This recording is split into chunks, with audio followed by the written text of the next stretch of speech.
நான் நேசிக்கும் மனித கடவுள் புரட்சி கலைஞர் கேப்டன் அவர்கள். நான் அவரோடு ஒரு 43 ஆண்டுகளாக பயணித்து கொண்டு இருக்கின்றேன்.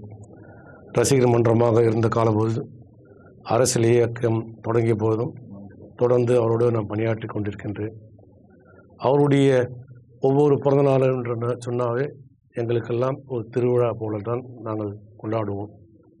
ஏனென்றால் கேப்டன் அவர்கள் கலைத்துறையில் இருக்கின்ற போது பல ஏழை எளிய மக்களுக்கு தன்னுடைய பிறந்தநாளை உதவி வழங்கும் விழாவாகத்தான் கொண்டாடி கொண்டிருந்தார். அப்படிப்பட்டவர் இயக்கம் தேசிய முற்போக்கு திராவிட கழகம் ஆரம்பித்த பிறகு கூட அந்த பிறந்தநாளை கொண்டாட வேண்டுமா என்றெல்லாம் கேள்வி எழுப்பிய போது, இல்லை, கண்டிப்பாக கொண்டாட வேண்டும் நாங்கள் சொன்னோம். அதற்கு என்னுடைய பிறந்தநாளை வறுமை ஒழிப்பு தினமாக கொண்டாட வேண்டும் என்று எங்களுக்கு கட்டளையிட்டு, அது தொடர்ந்து ஒவ்வொரு ஆண்டும் ஒரு விதமாக, இப்போ பெண்கள் நாட்டு கண்கள் என்ற திட்டத்தில் தலா 10,000 ரூபாய் ஒரு 500 பேருக்கு போட்டது. அப்புறம் இலவச வீட்டு மனை பட்டா கொடுத்தது, தையல் இயந்திரம் கொடுத்தது, கணினி பயிற்சி மொத்தம் 600 கணினி பயிற்சி வாங்கி கொடுத்தது. இப்படி எண்ணற்ற உதவிகளை செய்தவர் தான் கேப்டன் அவர்கள். அவருடைய பிறந்தநாள் என்று சொன்னாலே காலையில் ஒரு 6 மணிக்கு 7 மணிக்கெலாம் நாங்கள் எப்பவுமே வீட்டுக்கு போயிடுவோம். அவரும் ஒரு சந்தோஷமாக ஒரு உற்சாகத்தோடு காலையில் 6 மணிக்கு எழுந்து தன்னுடைய பிறந்தநாளுக்கு ரசிகர்களாக வருவாங்களே பார்க்க வேணும்னு சொல்லி ஒரு உற்சாகத்தில் எழுந்து வருவார்.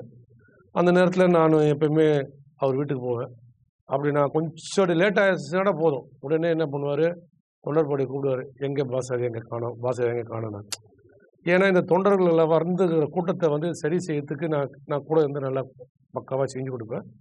அவர் உடனே ஃபோனை போட்டு எங்கே இந்த கேப்டன் இந்த வந்து கொண்டு இருக்கிறேன் வந்துடுறேன். உடனே அவருக்கு நாங்கள் மாலையோ பொக்கேவியோ சால்வையோ போட்டு நாங்கள் ஆசீர்வாதம் வாங்குவது வழக்கம். ஆனால் அப்படிப்பட்ட தலைவர் இந்த ஆண்டு இல்லை என்பது எங்களுக்கெல்லாம் மிகவும் வருத்தமாக இருக்கிறது.